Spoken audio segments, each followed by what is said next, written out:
and good morning. Welcome to Celebrity Customer Experience Riffs with me, Jill Raff.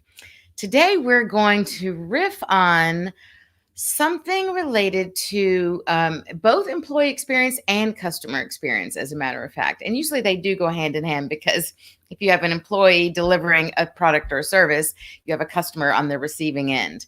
So today's topic is going to be about giving authority to those who represent you, right? How do we give power to those on your front lines? And every day, every Tuesday, it's going to be a quick win, experience wins, a story of an experience that I've had or read about, and give you some quick wins on how to not let these things happen to you. Or if it's a great experience, which if we don't always focus on the negative, then how to incorporate these kinds of ideas and experiences into your business. So today, unfortunately, we're going to start out with something that happened that was bad, but we're going to show how it was turned around to something good. And it's around this idea of giving authority to your people and how, in most cases, typical customer support scenarios are that the front line, the people who are engaging with your customers, are those who have the least power. They're those who have been given the least amount of training, the least amount of investment dollars and time into them. Now, think about that. Does that make sense? No, it's the opposite. It is so crazy that actually those who are paid more, who are making the big decisions, yes, that's important. They need to have the big picture. But think about it. Those who are being paid more are those who are farther and farther removed from your actual customer. I think that's something that we should address at a different time and really think about in your business, because we want to invest in the people who are there engaging with your direct customers. So my scenario, what happened to me is I had a product that I bought at H&M. And due to COVID and our city was still on a very high level of restrictions, not to go out unless you needed to. And it was in a mall. I didn't want to go into a mall. I take care of, I want to make sure I keep my mom safe. And I'm the one who brings her groceries. She would love to go to the store, but I won't let her at this point. And then we had that crazy entire week of freeze and everything was totally shut down and locked down. You couldn't go anywhere. So I was delayed. I was past the 30-day policy, the company policy of a 30-day return period. But I recognized that now time was passing on and I needed to return these 3 products that I bought online. They were too big. They didn't work. I called the customer support, and of course I got the front line, and of course they were offshore support. I hate to say it, but it's cheap labor, off support, not giving the training and the power and the authority to do anything. And they gave me the standard company line procedure, right? The standard scripts. There was no consideration whatsoever about the human element, about circumstances, about the fact that we're living still in a very much a COVID world, where people is being encouraged not to be out and about and in large crowds. So not going to a mall. And then, of course, even just with what happened with our climate and our storm and the weather that we had, there was no consideration for that. And I laid that out as part of the reason why I was past the 30 days. But it didn't matter. It felt very robotic. Her response to me was very robotic. And it may as well have been a chat bot, which for me is very frustrating because I don't think chatbots are worth the investment dollars that go into it. I find them incredibly frustrating, incredibly non-interactive, and to go on and say, "Oh, hi, I'm Susie Chatbot and I can help you."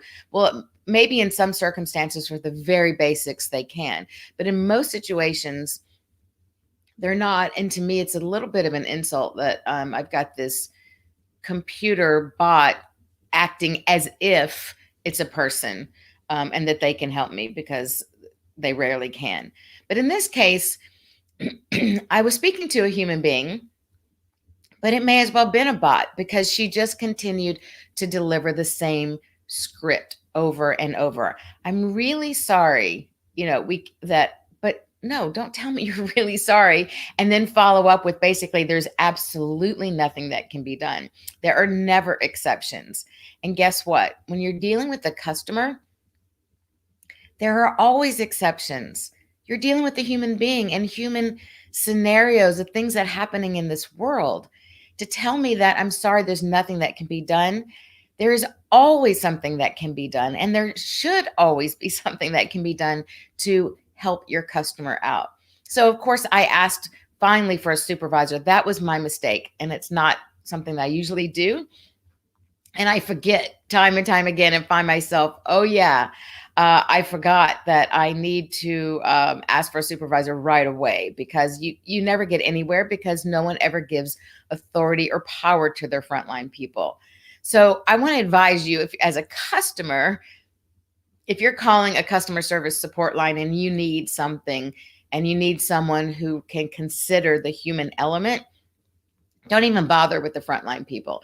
Ask immediately to speak to a supervisor. And I always say, look, I respect you. This is no offense to you, but I'd like to speak to your manager. So I encourage people to ask for that immediately. So, of course, in this scenario, I was told, oh, I'm sorry, they're not available. They're in a manager meeting. And so I asked to be called back. Well, she hesitated and said, okay, no problem. Someone will call you back. Is this the right number? And I'll give them all of the update about your case number and what's happening in your case, so that they'll know when they go to call you back. Sadly, I even said to her, I don't have high expectations. Unfortunately, I don't think that someone's going to end up calling me back. And sadly, my expectation was confirmed. So it's the reason I had the expectation. Don't we want to create scenarios where our customers can expect the best of us and not expect the worst? But my expectation was the worst, and it was confirmed. So therefore, it just reconfirmed it.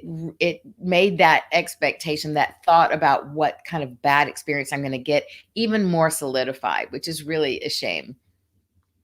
So, of course, no one called me back. I went online and I Googled the CEO. I found the CEO's name, but I could not find any contact information for her anywhere, corporate, LinkedIn, web, no matter where. Finally, I found a group email for the company. So I emailed that company, and I had to spend so much time writing out the scenario of what happened so they would understand. And I got an email back immediately the next day saying, oh my gosh, we're so sorry. We don't want you to feel like you are being dehumanized, so to speak, like, you're the human factors were not taken into consideration, especially over something so simple as this. And that is the point. It is so simple. Okay. When there are extenuating circumstances, when things come in, you have to look at, we are people doing business with people. And in this case, I was a person doing business with a robot, a chat, a script, not a person who was willing to hear what was going on and to be able to make changes, modifications, exceptions. And the difference is, it's not really that person's fault.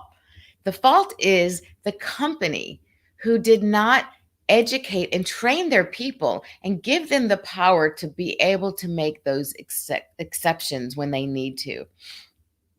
So I really want to encourage you as a business to set up your business in a way that allows for everyday circumstances to come into the decision making, and to allow the front line, or at least your manager level, be involved and understand, and not just give out scripts.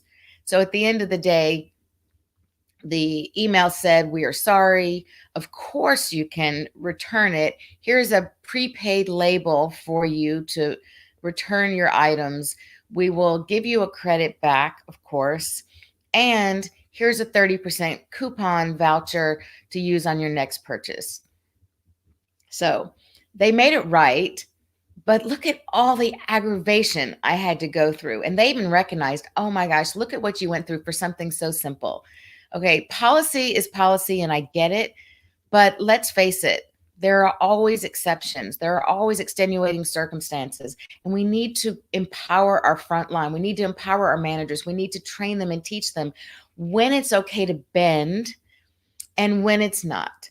And look at that human element. It is, after all, our human currency, our human capital that makes us stand out and makes us special.